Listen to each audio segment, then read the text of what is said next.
quisiera, si usted tiene sus notas, que pudiera anotar el título, si está siguiéndonos, el título de hoy, y usted se va a dar cuenta que el título se llama ¿Cuatro hábitos para qué? Para tener una fe pública.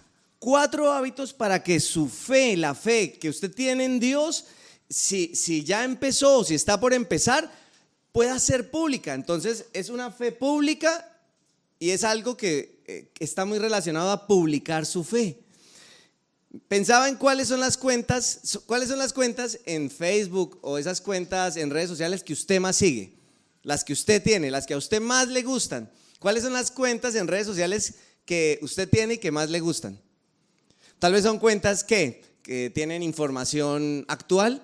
El domingo pasado estaba con mi amigo Carlos y desde la mañana del domingo él estaba siguiendo las noticias de todo lo que pasó con el tema del viaje de inmigrantes. Entonces cada vez que lo veía me decía, otra noticia, parece que tuiteó esto, parece que… Entonces él tiene sus cuentas en las que él seguía la noticia, porque uno sigue cuentas que tengan buena información, que lo actualicen, otras que son de entretenimiento. Muchos tienen cuentas de entretenimiento porque dicen, ay ya, es mi momento, y tiene sus cuentas.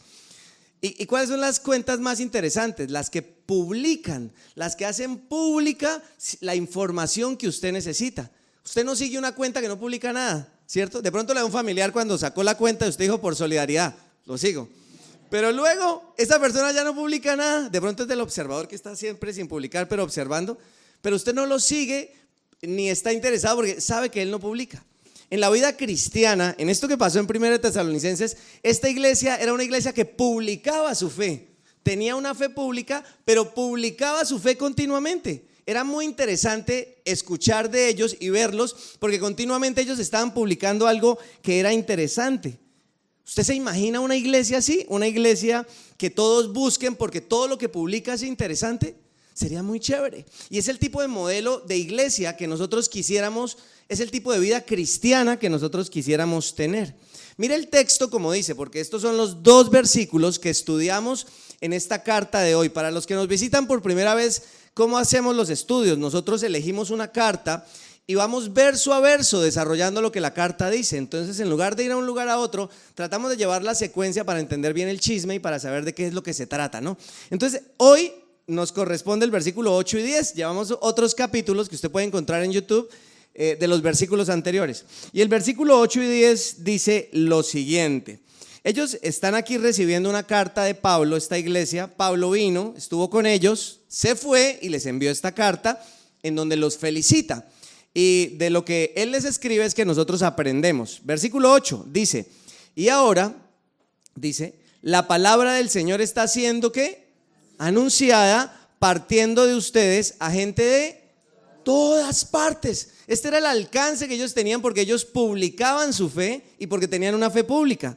Aún más dice aún más allá de Macedonia y Acaya, pues a donde quiera que vamos, encontramos personas que nos hablan de la fe que ustedes tienen en Dios. Así de pública era su fe, así de conocidos. No hace falta que se la mencionemos, pues no dejan de hablar de la maravillosa bienvenida que ustedes nos dieron y de cómo se apartaron de los ídolos para servir al Dios vivo y verdadero. Esto era lo que ellos publicaban, era evidente que ellos habían tenido un cambio. Versículo 10. También comentan, ¿quiénes comentan? La gente, los que los veían, los que escuchaban. También comentan cómo ustedes esperan con ansias la venida desde el cielo del Hijo de Dios, que es Jesús, a quien Dios levantó de los muertos. Él es quien nos rescató de los horrores del juicio venidero. Y en estos 2 versículos, en el 9 y el 10, vamos a ver los 4 hábitos para el 2025 por medio de los cuales usted puede tener una fe pública y puede publicar continuamente su fe. Estos 4 hábitos son indispensables para que usted tenga una fe pública. Pero antes de ir a los hábitos, que hoy solo vamos a tener 2, los 2 primeros, para que quede con ganas de venir el siguiente domingo a ver los siguientes 2. Esperamos que queden con ganas de venir a los siguientes 2. Quiero que piense por qué la fe tiene que ser pública. Porque yo escucho mucho esto de que mi fe es privada, o yo tengo una fe a mi manera, o por qué deberíamos en realidad las personas, los cristianos, los que seguimos a Jesús, deberíamos hacer pública nuestra fe? ¿Y qué pasa cuando incomodamos a otros con lo que pensamos? ¿Acaso no es como una falta como de amor o de tolerancia estar haciendo público algo que creemos cuando a otros les incomoda? ¿Por qué la fe debería ser pública? Y puede anotar la frase con la que puede recordar el título, pero también el tema. Esta es la frase, dice: todo cristiano es llamado ¿a qué?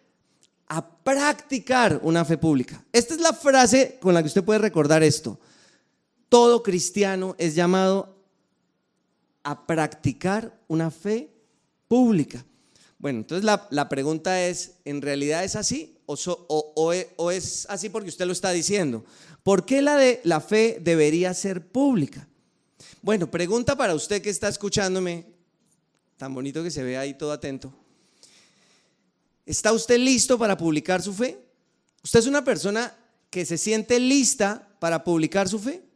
Yo sé que se siente lista para publicar otras cosas. Hay mucha gente que aquí está lista para publicar sus opiniones políticas, ¿sí? Para publicar todas las otras cosas que le gustan o que tienen. Por ejemplo, hay muchos que promueven su negocio y todas las cosas que hacen. A otros les gusta y los anima a publicar también las cosas que hacen diariamente. Publican su desayuno, su almuerzo, su comida, ¿cierto? Su media hora en el gimnasio de la semana. Publican todo, ¿cierto? Están listos para publicar. Pero ¿usted está listo para publicar su fe? Es que con la fe pasa distinto, ¿no? ¿Es usted alguien que publica su fe o que tiene una fe pública? Porque para otras cosas somos muy dados para hablar. Si Colombia va a jugar, es fácil hablar de mi opinión del otro equipo porque todos son entrenadores técnicos ya cuando va a jugar. Todos publican lo que piensan, pero ¿y de la fe cómo deberíamos hablar? Y quiero que entienda por qué la fe debería ser pública. Y esta es una definición que me gusta acerca de la fe pública. Dice que la fe cristiana, mire lo que hace la fe cristiana. Cuando hablamos de lo que publicamos es esto: la fe cristiana comunica el mensaje a cuantos sea posible, a cuantos pueda. Una fe privada no logra experimentar el propósito de Dios ni para el creyente ni para la iglesia. Quiero que tenga esta idea clara. La fe cristiana no está hecha para ser privada, una que yo sé pero que nadie conoce, porque cuando es una fe privada, el que la tiene nunca va a lograr experimentar el propósito que Dios tenía, ni para él ni para la iglesia. Y usted va a ir entendiendo que la fe debe ser pública. No es una sugerencia que una iglesia hace, no es como que en ese lugar me dicen que yo tengo que hablar de mi fe. No, no es así. Es cómo nace la fe y cuál es la naturaleza de la fe. Mira este versículo, me gusta, está en Hechos capítulo 1. Es Jesús el que le dice esto a los discípulos. Hechos 1:8 dice: pero quiero que sepan que el Espíritu Santo vendrá sobre ustedes. ¿Y qué van a recibir? Bienes materiales, todo lo que les hace falta, que el número de la lotería. No, dice, y recibirán poder. ¿Para qué? Para hablar de mí. El mayor poder que el cristiano recibe, o sea, la presencia del Espíritu Santo, de la persona del Espíritu Santo, no es el mago de la lámpara que viene a concederme un deseo que yo quiero, sino que él viene a capacitarme para hacer algo. ¿Qué es lo que el Espíritu Santo viene a hacer? Dice que viene a darme poder para que yo hable de Dios. Dice en este contexto, dice, en Jerusalén y en todo el territorio de Judea y de Samaria y también en los lugares más lejanos. Por eso la fe cristiana es una fe pública. La esencia de la fe cristiana es pública porque corresponde al deseo de Dios de que todos conozcan quién es Él. Por eso la naturaleza de la iglesia no puede ser introvertida. No podemos ser una rosca que estamos contentos con los que somos y ya no nos importa qué está pasando afuera. No podemos desconectarnos de la realidad del mundo, porque la naturaleza de la fe cristiana es que todos conozcan a Dios. Yo quiero que todos conozcan el amor de mi vida, no me avergüenzo. Si usted tiene su esposa, su esposo o un amigo, ¿qué sentiría si lo niega? ¿Qué sentiría si un día le dicen, y usted tiene una foto ahí de su esposo y usted tiene y dice, ay, no tengo, fotos no tengo? No, pero él es buena gente. En toda relación, publicar mi relación es lo más normal. Porque el matrimonio es público. Yo sé que uno no puede invitar a todos los que quiere, o a veces no quiere invitar a todos los que quieren. Pero ¿por qué el matrimonio es público? Porque es una relación que tiene que tener un testimonio y en donde yo le digo a todos, esta es la persona a la que yo amo. ¿Por qué la fe cristiana es pública? Porque la naturaleza de la fe cristiana es que todos conozcan al amor de mi vida que me salvó, y el que me salvó quiere que todos le conozcan a él, y es él el que me da la capacidad. Si usted se siente un poquito intimidado por esto, porque usted dice, no, yo ni soy capaz de hablarle en público a más de 3 personas, ahora sí van a estar hablando de mi fe. Dios nos capacita para hablar de él. ¿A través de quién? Dice, del Espíritu Santo. Mira este otro versículo que me parece interesante, Romanos 10. Romanos 10:14 dice, ahora bien, ¿cómo invocarán a aquel en quien no han creído? Está hablando de si las personas necesitan ayuda para ser salvas, para encontrar a su Salvador, ¿cómo van a invocarlo si aún no creen en él?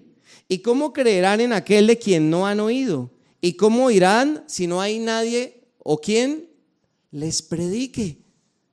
¿Y cómo predicarán sin ser enviados? Aquí estamos nosotros diciendo, tenemos que ir, o sea, ya esta no se salvó, ya alguien lo está enviando.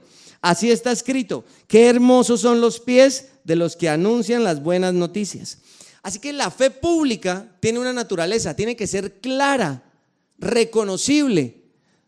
O sea, la gente debe saber cómo es el Dios en el que usted cree, cómo es el Jesús al que usted sigue. No debe ser una idea vaga de los demás como, ay, este hombre como que es buena gente, él como que, esta mujer, ay, mire qué nobleza la que tiene. Pero no saben por qué es que usted tiene esa nobleza, no saben por qué es que su hogar funciona o se restauró. No es como, con mi ejemplo eso funciona, sí, pero tu ejemplo les dice quién es Dios específicamente.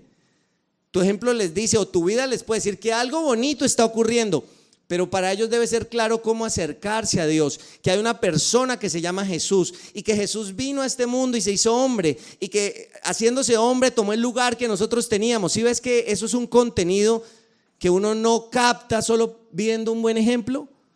Entonces, el buen ejemplo, pero el contenido de lo que creemos debe ser público. Tú debes poder tener conversaciones con las personas que amas y poder contarles quién es Jesús de manera clara y reconocible, porque eso va a impactar para salvación. ¿Cómo van a creer de quien no han oído? Y más hoy, cuando usted dice Dios y la idea de Dios puede ser cualquier cosa.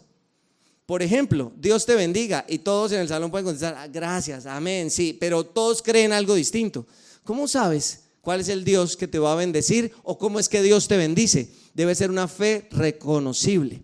Entonces, teniendo esto en mente, que la fe pública no es un capricho de un lugar, no es como un proselitismo religioso, fanático, no. La fe pública o publicar la fe es el resultado de una relación amorosa, genuina y profunda con Dios, porque nadie que esté enamorado va a ocultar a la persona que ama, ¿cierto? Si a usted le han dicho eso, lo siento.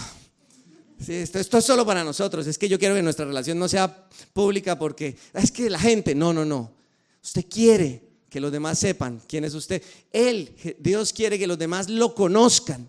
Ahora, teniendo esto en mente, que la fe pública es tan necesaria porque nos lleva a conocer a Dios, ¿cómo hacemos para cultivar esa fe pública, para empezar a publicar nuestra fe? Pues 2 hábitos hoy, 2 hábitos puntuales que le pueden ayudar de acuerdo a lo que esta iglesia de Tesalónica hizo para tener una fe pública. Vámonos con el primer hábito. 2 hábitos. Primer hábito para tener una fe pública. Para poder tener una fe pública se necesita una serie de hábitos, y es que no podríamos decir que, por ejemplo, tú eres un deportista, yo soy basquetbolista, si yo no tengo un hábito de tomar un balón, de salir a lanzar, de practicar el deporte. No puedo decir que yo, no sé, soy una persona fitness si yo no tengo ningún compromiso con mi alimentación o con ejercitarme. De la misma manera, si yo digo ser cristiano, no podría serlo si en mi vida no existen ciertos hábitos que me llevan a vivir esa clase de vida que Dios tiene para mí.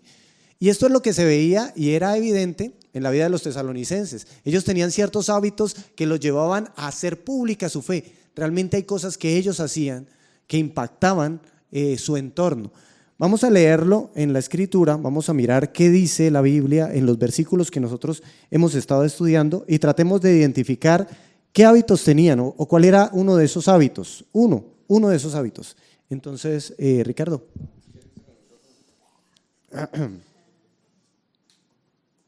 La palabra del Señor está siendo anunciada, partiendo de ustedes a gente de todas partes, y aún más allá de Macedonia y Acaya, pues a donde quiera que vamos encontramos personas que nos hablan de la fe que ustedes tienen en Dios. No hace falta que se la mencionemos, pues no dejan hablar de la maravillosa bienvenida que ustedes nos dieron. Hay algo peculiar, puntual en esta bienvenida que ellos tuvieron. Cuando ellos trajeron la palabra de Dios fue recibida de una buena forma. La manera en que ellos se acercaron y se relacionaron con personas que transmitían la palabra era diferente. No era, sí, llegaron un grupo de personas a compartirnos algo de Dios, sino llegaron nuestros hermanos, los convirtieron en amigos, abrieron las puertas de su casa, se hicieron como si fueran familiares, como si fueran de la propia familia. Estaban dispuestos a defender a los otros, estaban dispuestos a compartir de lo más profundo que era su fe. Una de las cosas que hace un hábito, que hace que mi fe pueda ser pública, impactante, es que yo logre entender lo que el Señor Jesucristo decía cuando decía amen al prójimo como a sí mismo. Por eso este hábito que usted puede anotar y poner ahí es la comunión. ¿Qué es la comunión? Bueno, es eso en común que nos une con otros cristianos y que nos lleva a amarlos de manera profunda. Esa es la comunión. La comunión es esa manera en que nos relacionamos con otras personas que llevan y han vivido a Cristo, que en algún momento de su vida no entendían quién era Dios, conocieron a Jesús, su grande amor al entregarse en la cruz y en ese momento decidieron entregarle su corazón. Ahora compartían algo muy profundo que era el Espíritu de Dios dentro de ellos, entonces decidieron amarse. La comunión era algo que tenía la iglesia de Tesalónica, era reconocida delante de muchas personas por su amor. Y por eso dice que cuando Pablo iba a todas partes, cuando dice que Acaya y Macedonia, está diciendo en las ciudades del norte, como si dijeran en La Guajira, aquí en Colombia, hablan de cómo ustedes nos aman, pero también cuando vamos al Amazonas, también hablan de cómo nos aman. Eso era lo que quería decir en ese contexto. Cuando vamos a Macedonia, cuando vamos a Acaya, en todos lados nos hablan del amor que ustedes profesaban por nosotros. ¿Por qué el amar a otros cristianos podría ser que nuestra fe fuera realmente impactante? Bueno, la respuesta la podemos encontrar en Juan 17:20 y podemos verlas y escucharlas de las mismas palabras de nuestro Señor Jesucristo. Ahora sí, Bob, Ricardo. Le hago falta, Fer, ¿no? Le hago falta. Dice Juan 17:20. Esto lo dice Jesús en oración al Padre, pensando no solo en los discípulos que estaban en ese momento, sino en los que venían. Versículo 20, hablando acerca de la comunión, dice: no ruego solo por estos, ruego también por los que han de creer en mí por el mensaje de ellos, para que todos, esos que van a creer, para los que están acá y los que van a creer, para que todos que sean uno. Padre, dice Jesús, así como tú estás en mí y yo en ti, permite que ellos también estén en nosotros, para que el mundo crea que tú me has enviado. Y aquí es impactante esto que el Señor Jesús ora, porque Él ora por algo en particular y es esa unión. Dice: yo quiero que así como tú y yo, o sea, como Jesús y el Padre estaban tan cerca, ellos estén cerca mío y entre ellos, que ellos lleguen a amarse de esa forma, porque de esa manera, y respondiendo Jesús, dice: todos los demás van a conocer que tú me has enviado. La manera en cómo el mundo va a ser impactado tiene que ver con la manera en que tú amas a otras personas que comparten tu fe. Y cuando tú identificas eso que te hace en común, que es el Espíritu, entonces tú vas a empezar a amar a estas personas de manera diferente. Digo esto porque el cristiano no está unido porque se sienta afín por algo en particular, o sea, en todos los lugares hay algo afín, ¿no? Los deportistas tienen algo de afinidad, se reúnen por algo, a veces tú tienes amigos cercanos porque te gusta la manera de ser de ellos, pero en el cristiano no es porque nosotros seamos iguales, sino porque tenemos algo en común y es el Espíritu de Dios. Los que han creído en Jesucristo, ahora el Espíritu de Dios mora en ellos y ahora son hijos de Dios. Y esto es relevante para que el amor en nosotros se convierta en un hábito recurrente. Y esto, según las palabras del Señor Jesucristo, va a ser evidente la presencia de Dios en todos los lugares. O sea, la gente va a decir, efectivamente, Dios envió a Jesús, Jesús es real y Jesús va a transformar mi vida y puede hacer milagros. Eso se va a ver y va a ser evidente a través de la comunión, del amor de los unos por los otros. En Juan 13:34 dice lo siguiente: este es el mandamiento nuevo que les doy, que se amen los unos a los otros, así como yo los he amado. También ustedes deben amarse los unos a los otros. De este modo todos sabrán que son mis discípulos, si se aman los unos a los otros. Este impulso que pone el Espíritu, que lo inicia el Espíritu en nuestros corazones, debe convertirse en un hábito. La gente va a saber que somos discípulos de Dios si nos amamos los unos a los otros. Solo cuando nos amamos los unos a los otros, la gente va a saber que nosotros somos de Dios. Esto lo dice el Señor Jesucristo. Entonces nosotros vamos a poder crecer espiritualmente amándonos, pero sobre todo nuestra fe va a convertirse en una fe que va a impactar, va a volverse pública. El hábito de amarnos hace que tu fe pueda expandirse y que otras personas puedan llegar a salvarse. Recuerda esto, como la vida y la restauración, la sanidad, todo eso que la gente necesita en su corazón. Cuando ves a alguien llorando, bueno, puedes llegar a ser sanado cuando tú aprendes a obedecer a Dios, amando a los demás como Él nos dice que lo amemos. Estos son una serie de hábitos, ¿no? Me acuerdo cuando nos reuníamos hace como 20 años, hace poquito, ¿cierto, Carlos? 20 años fue hace poquito, nos reuníamos con Carlos, con Pacho, con Ricardo, Juliana, estábamos en otra iglesia y hablábamos acerca de la comunión y decíamos que cuando alguien solía decir, yo no quiero ir a esa reunión, entonces hacíamos el chiste, ya se va a tirar la comunión. Y esta palabra que hablábamos y era muy común, se va a tirar la comunión, nos ayudaba a identificar algo muy importante, que debía existir en nosotros una intención de querer estar juntos, de querer amarnos. Ese es el hábito que estaba presente en la iglesia de Tesalónica y que si nosotros queremos hacer una fe pública tiene que estar presente en nosotros.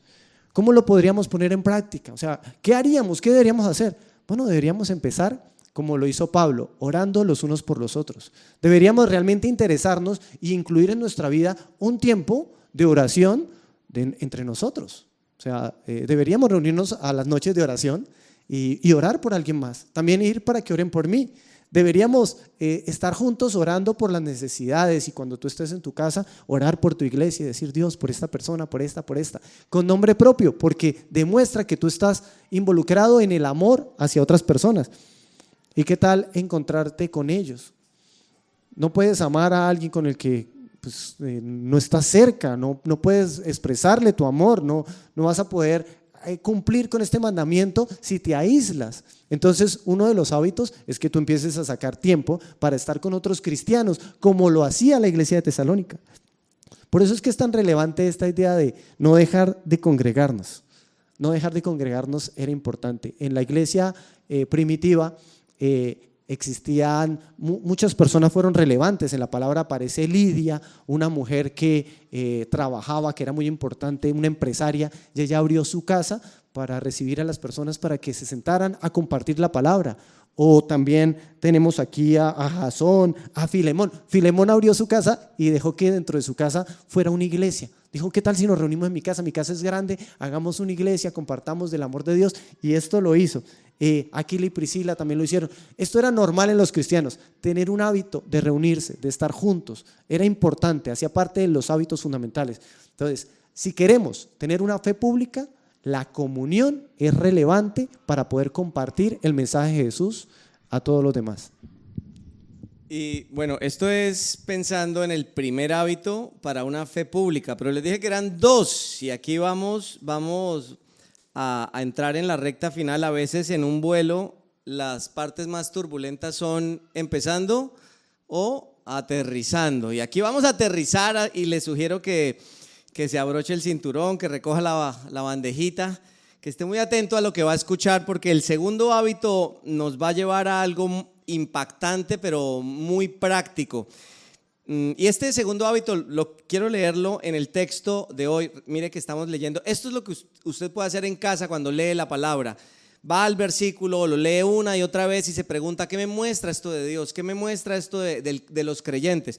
Y el versículo 8 y 10 de nuevo, volvemos a leerlo y dice que Pablo los elogiaba porque, versículo 8, porque ellos eran conocidos en todos los lugares y que él no tenía que hablar de ellos. Y en el versículo, él va avanzando en esta descripción, dice: no hace falta que les mencionemos a ellos de ustedes, pues no dejan de hablar de la maravillosa bienvenida que ustedes nos dieron y de cómo se apartaron de los ídolos. En la primera parte él dice: ellos hablan de cómo ustedes tienen una comunión que se nota, ustedes tienen el hábito de estar juntos.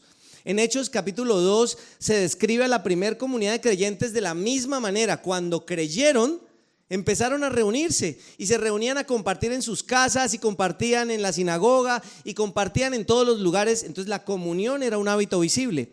Pero el segundo hábito que describe aquí a los de Tesalónica es este. Dice: la gente habla, su fe es pública porque ustedes se reúnen y ustedes se apartaron de los ídolos. ¿Qué significará apartarse de los ídolos? Tal vez uno piensa, bueno, en la época es que los ídolos tenían templos para cada ídolo. Iban a un templo, al templo para el tema del amor, y ahí había un ídolo para el tema del amor y del placer y el del dinero, y tenían ídolos y iban a un lugar. No, yo ya no hago eso. O sea, yo en mi casa no tengo nada de eso, ni voy a ningún lugar. Entonces, ¿qué es esto de dejar los ídolos? Pues quiero que lo anote como el segundo hábito que espero usted relacione para esta semana, desafiarse en este 2025, y se llama la adoración privada. Luego va a venir otro hábito el siguiente domingo, que es la adoración pública, pero hoy el segundo hábito que usted necesita para una fe pública se llama adoración privada. Y voy a leer la definición que quise dejar escrita porque la vez anterior a alguien le impactó esto y no quise dejarlo pasar. Dice que la adoración privada usted podría interpretarlo como es amar coherentemente a Dios. Es amarlo coherentemente al honrarlo y obedecerlo como la prioridad de nuestra vida. Amor coherente.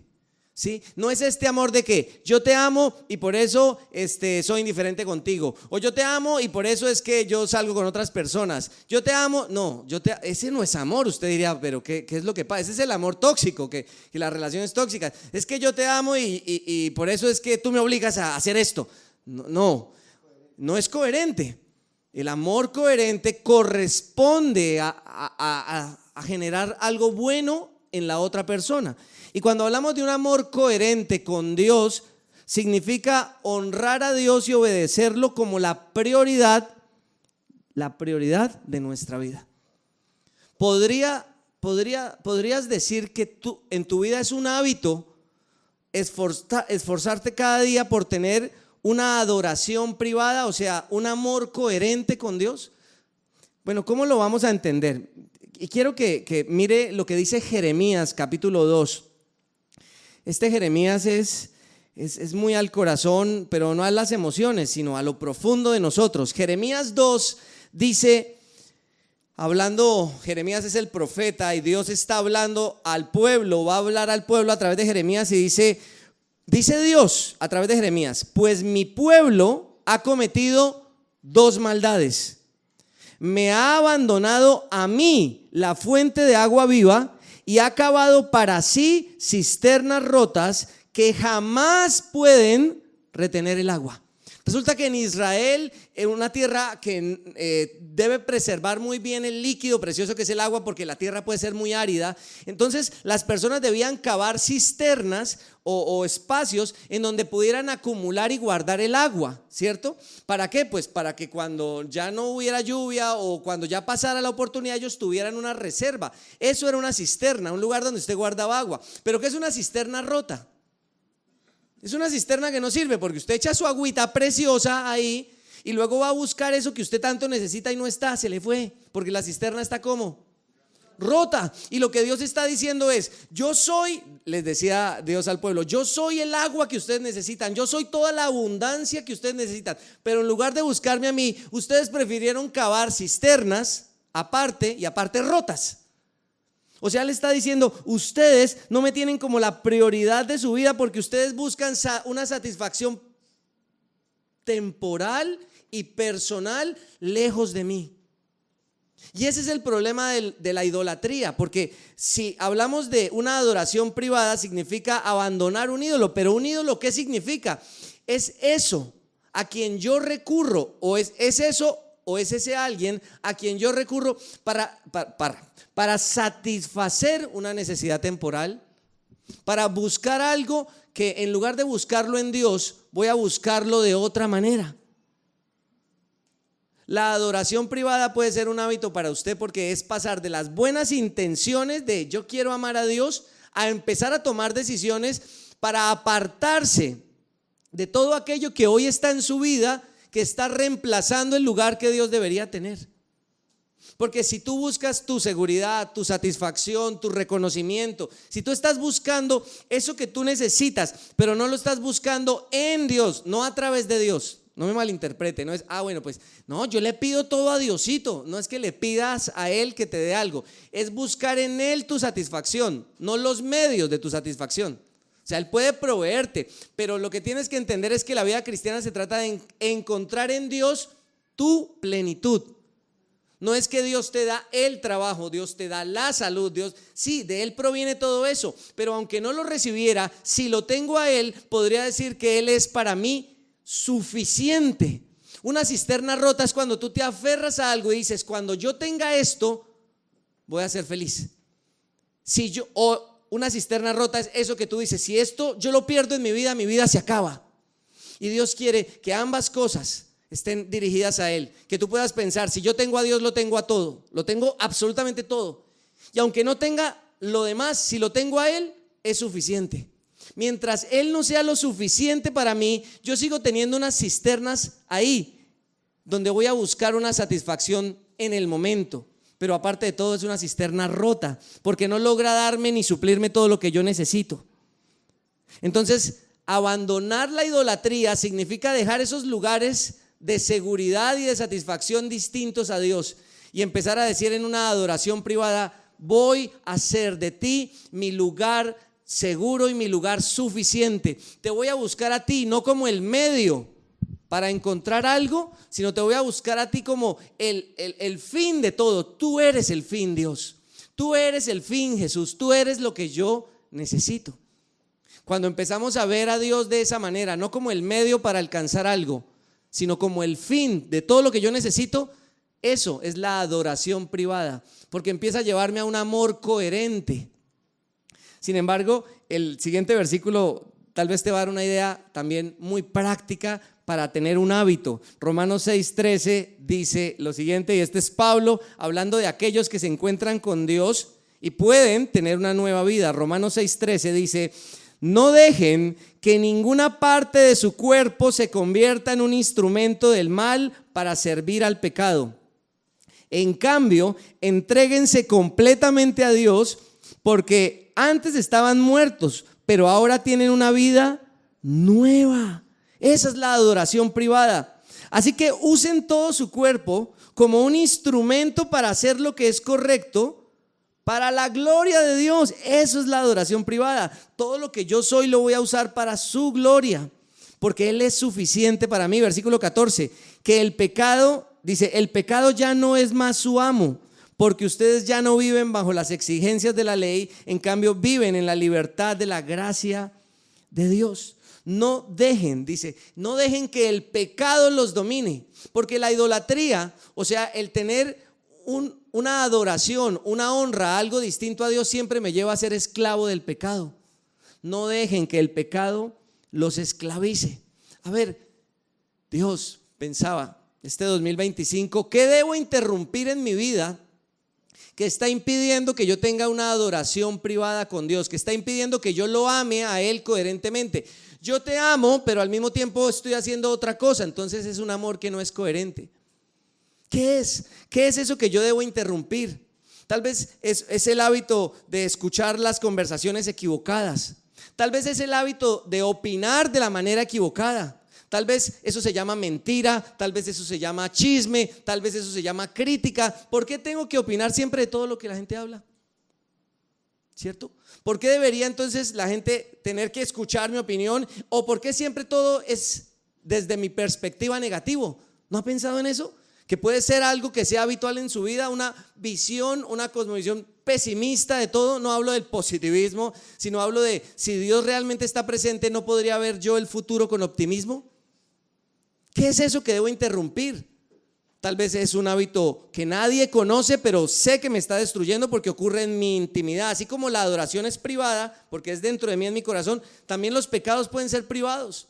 Y aunque el hecho de que nadie los vea no quiere decir que sean menos tóxicos, porque si es lo que mis ojos están viendo, si es lo que estoy escuchando, si es la música que estoy escuchando que me está incitando a algo, si son los amigos que tengo que me están llevando o me están empujando a tener las actitudes equivocadas, ¿qué es lo que debo interrumpir? ¿Por qué me cuesta tanto pensar, no, voy a cortar con esto? Ay, no, es que si corto con eso, no, es que eso es muy bueno, o es que eso me gusta mucho. O esta última, es que me voy a empezar a volver fanático. ¿Por qué fanático? ¿Por tener un amor coherente con Dios? No es que en la iglesia te estén diciendo qué hacer, es que tú vas a la Biblia y te das cuenta que para amar a Dios debe ser coherente. Entonces hay que interrumpir. Tú tienes que empezar a hacer una lista. En las 8 decisiones que empezamos en marzo tenemos un momento en donde le animamos a la gente a hacer un inventario moral y le decimos, oiga, escriba ahí todo lo que lo hace sentir mal con Dios y luego hablémoslo para mirar cómo se interrumpe. Porque mientras usted siga en lo privado intentando superar algo que lo ha tenido dominado mucho tiempo, va a seguir así. Tal vez es la tristeza, tal vez es una manera de ser, tal vez es el hábito. La inmoralidad en nuestra cultura, el egocentrismo, el orgullo. Tal vez tú eres muy proactivo y la gente te felicita y dice, ¡ay, qué trabajador es! Pero tal vez la gente no sabe que eres tan trabajador es por miedo o por inseguridad o por orgullo. Entonces Dios quiere interrumpir eso para que sigas siendo trabajador, pero con un corazón sano.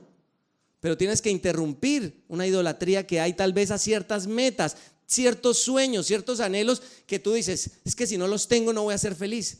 Y Dios te mira y te dice, pero ¿no seré yo suficiente para ti? Si te vuelves a mí y te das cuenta que yo estoy contigo, te vas a llenar de todo lo que necesitas. Tenemos que empezar a pensar en interrumpir hábitos para iniciar unos nuevos. Y esos nuevos hábitos son de los que hablamos hoy, pero también de los que vamos a hablar la siguiente semana.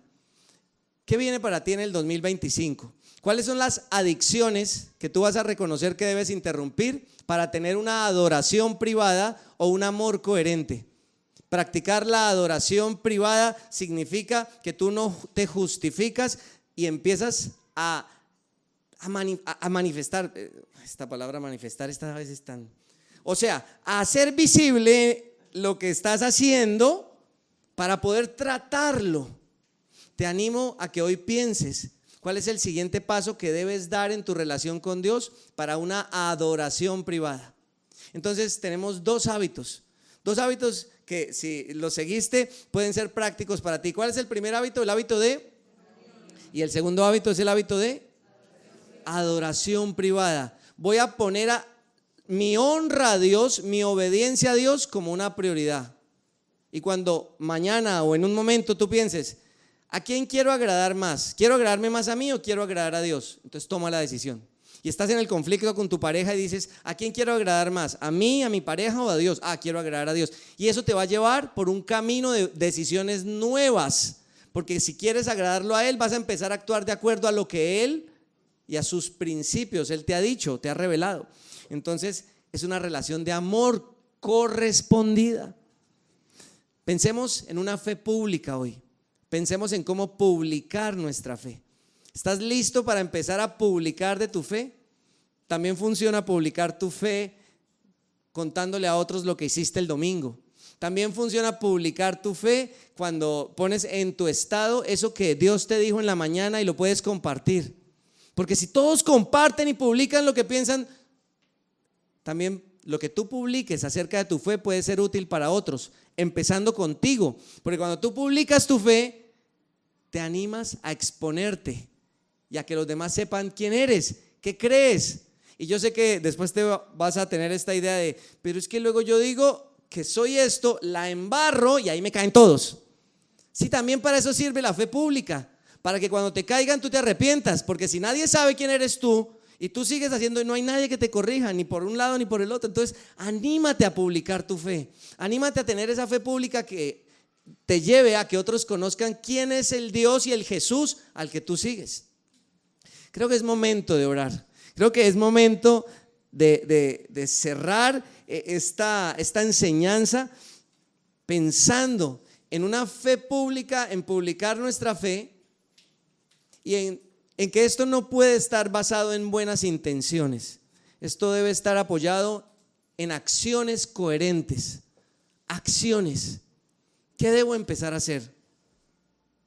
Y trata de antes de terminar esta noche o este día, en el papelito que te llevas, escribir tus conclusiones de hoy y qué puedes llevarte a tener una mejor comunión. ¿Qué espacios esta semana o este mes, este año vas a tener con otros creyentes que no van a ser negociables porque van a ser hábitos?